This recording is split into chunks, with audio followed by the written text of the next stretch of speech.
యుద్ధం యుద్ధం అయుద్ధం యుద్ధం ఇక మొదలయ్యింది ఉద్యమనేలనా సిద్ధమయ్యిక ఆత్మగౌరవ పోరు సలుపుదామా సిద్ధమయ్యిక ఆత్మగౌరవ పోరు సలుపుదామా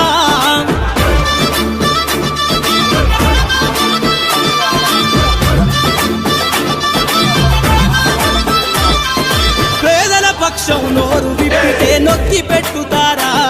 మీ తరపున నిలబడి భజనలు చేస్తే తప్పు చేయవచ్చా రింగు రోడ్డులో సొంత భూమినే వదులుకున్నవాడు పేదల భూములు గుంజుకునేటి మనసు తనది కాదు కడుపుల కత్తులు దాచుకొని కౌగిలించుకుంటా